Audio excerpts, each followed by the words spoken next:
first one I'm going to show you is based on it's almost like a concertina with a gusset hinge, or it's also known as the hidden hinge.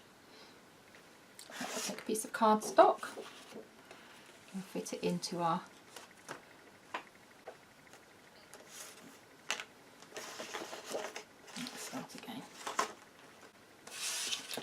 So the next thing we're going to talk about is a hinge, or a spine hinge for our album. There are many different sorts you can use.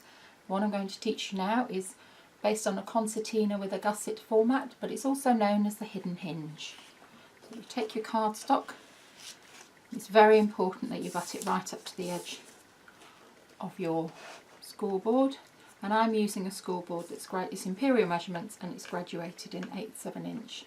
Seems to be much easier with scrapbooking and album making to work in imperial measurements, because you can actually see the definition of 1/8 of an inch much easier. So we're going to start here. 2.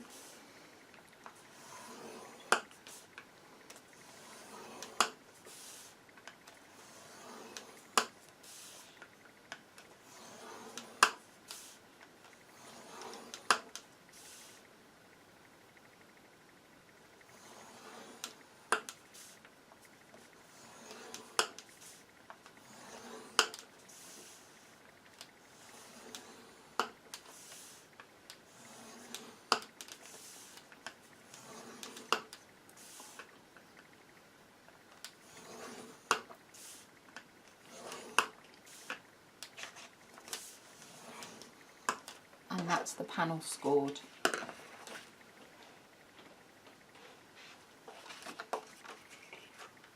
Now I realise you can't see that very clearly on black, so I've actually done one for you in cream. So you can see basically 1/2 inch, 1/2 inch, 1/4 inch, 1/2 inch, 1/2 inch, 1/4 inch, 1/2 inch, 1/2 inch, all the way through. And your 1/4 inch gap here is going to be your gusset. Your 1/2 inches are going to stick onto each other. They come as mountain folds, and that will be where you slide your pocket pages or stick your dimensional pages onto. So that's markings like that, and when you come to stick your double-sided tape on, you just stick it on alternate 1/2 inch lines. So now fold in your spine. I usually allow a 2 inch gap each end, and that's to allow for sticking well onto the front and back inside covers. So the first one is going to be a valley fold. Hold it there, and as always when you're folding a crease, you always start from the middle and work out. I'm really more likely to keep it in. So I know the next one is going to be a mountain fold because it's a 1/2 inch fold. So we'll go middle, out. The next one creates there's the 2/4 inches there, so we know that is going to be a valley fold. And always as you're doing this, you fold from the outside, from the centre to the outside, but make sure that these edges are staying straight, because if they're not, once it's stuck in your book, if the spine is crooked, the pages won't sit properly. Okay, now the next one is also tricky because that's also a 1/4 inch. So from the centre, going out, and you continue all the way through. The next one's a mountain.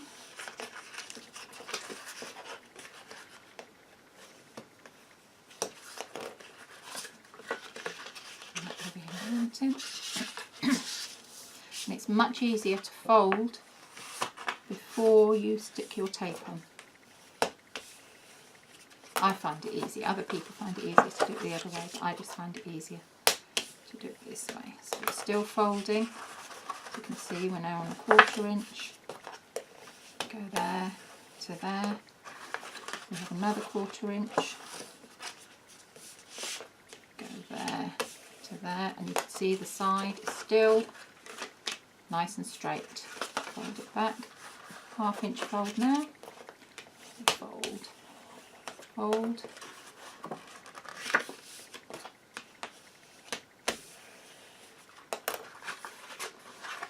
Another little valley fold.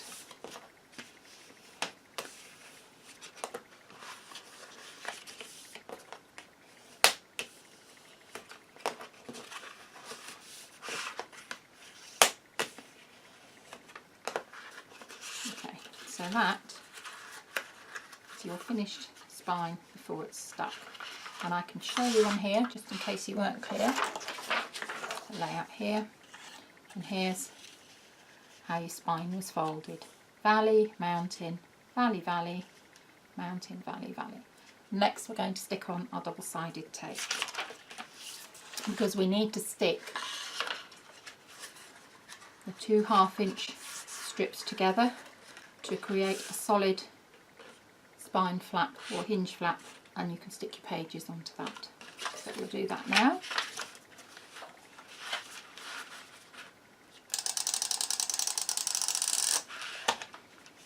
Hold it on, burnish well, and the next one. Hold it on, burnish well. Always, always burnish well.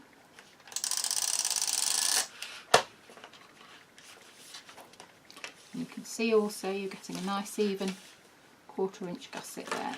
So we'll burnish that one there.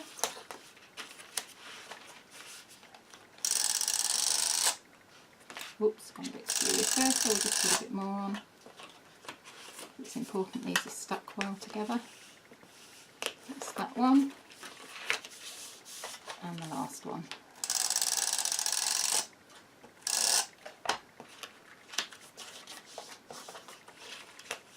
Okay, now before you do anything else, you're going to burnish everything very, very well.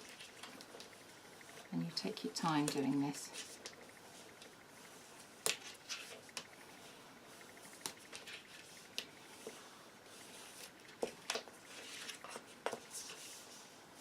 You can see they all sit really nicely. And we look at the back here. Put that little bit of tape in, not that it's going to show. And that's the back here, and again just flatten it down so that helps it to lie nicely. And that is your spine that will sit inside your album covers. You'll stick it down, and then you can attach your pages to these slots here. Now if you're making a pocket page is 2 pieces of cardstock, and they're designed that when the pages are decorated to slot on either side of the hinge. So in this case we're making a pocket page, so we need to trim the corners. So to trim the corners, you go from the top of the page to where the first score mark is of the gusset, like that. If you were adding a normal straight page, not a pocket page, what we call a dimensional page, you would not snip these corners because it would show on your finished album. Okay, and repeat for the other side. I don't recommend cutting up from the bottom up, because if you cut from the bottom up you can actually cut into the spine itself and you end up with little notches that will show. Whereas if you do it this way, you know you should be fine. Okay, so that is your spine all ready to go.